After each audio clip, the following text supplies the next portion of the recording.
Continuando o projeto Aqua, vamos falar um pouquinho sobre soluções coloidais.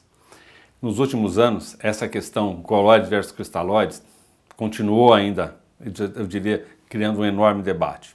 Quando a gente fala em reposição volêmica ligada a coloides, o que a gente está, de certa forma, querendo dizer no intraoperatório, e esse é um ponto importante, é no intraoperatório. É quando você perde um volume de sangue efetivo, 300, 400, 500 ml, e seu paciente tem 7, 8, 9 litros de volemia, isso está menos de 4,5%, 3,5%, 4%, 5% da volemia. Provavelmente, se você repuser isso com solução cristalóide, está tudo tranquilo. A questão é quando passa um pouquinho mais desse volume e chega perto dos 10%. Você tem repercussão hemodinâmica. A reposição com coloide neste grupo de pacientes, claro, e eu tenho que levar em consideração um outro fato, é quanto foi a queda na hemoglobina. Então, chega um determinado momento que só a cristalóide não vai resolver o problema do seu paciente. Para a estabilidade hemodinâmica do seu paciente, para a estabilidade da volemia do seu paciente, você vai precisar de colocar um volume mais eficaz e mais efetivo dentro desse seu sistema cardiovascular. E aí vem a questão. Então, para manutenção, diurese, perda insensível, a solução cristalóide dá muita conta disso. Mas quando você perde 5, 6, 7% da sua volemia, é quase que necessário que você utilize uma solução com maior durabilidade no vaso. E aí vem uma outra questão associada a isso, qual é o grupo de pacientes que se beneficia disso. Então, aqueles pacientes que não têm contraindicação, que não têm disfunção renal, que não têm disfunção hematológica ou disfunção da coagulação, pacientes que vão efetivamente fazendo cirurgia de grande porte, eles se beneficiam dessa situação. Então, no intraoperatório é muito diferente do trauma, é muito diferente daquelas situações lá na terapia intensiva. Então, a gente está falando agora de um grupo de soluções que tem sim efeitos.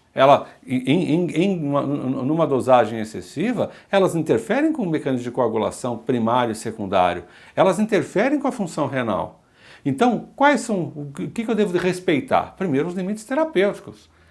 10, 12, 15, 20, 25 ml por quilo nas 24 horas dessas soluções coloidais, principalmente os starches mais recentes, é mais do que suficiente do ponto de vista clínico. Isso tem pouca repercussão do ponto de vista de levar à disfunção renal ou disfunção da coagulação.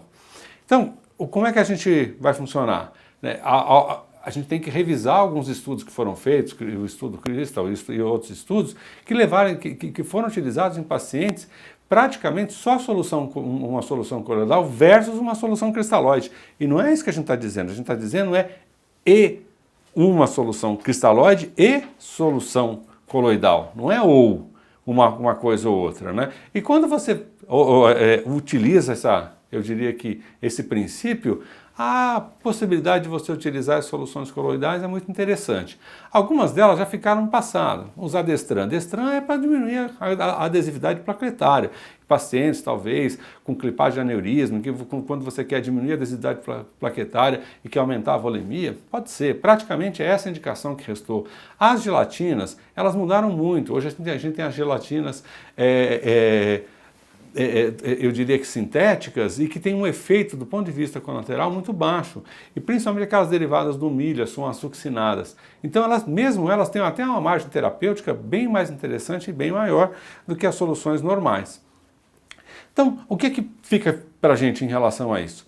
Se seu paciente faz uma reposição volêmica, ele perde em torno de 6, 7% da volemia, então é importante usar a fórmula de Grosser para calcular a volemia do paciente.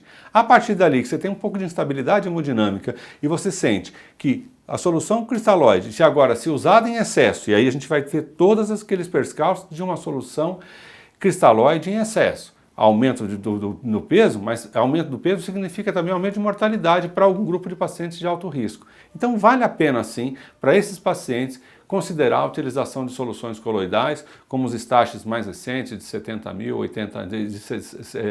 70 mil Daltons, ou as gelatinas succinadas. Guarda isso, eu acho que esse aí, para um intraoperatório, excetuando aqueles doentes que têm as contraindicações, vale a pena ser utilizado.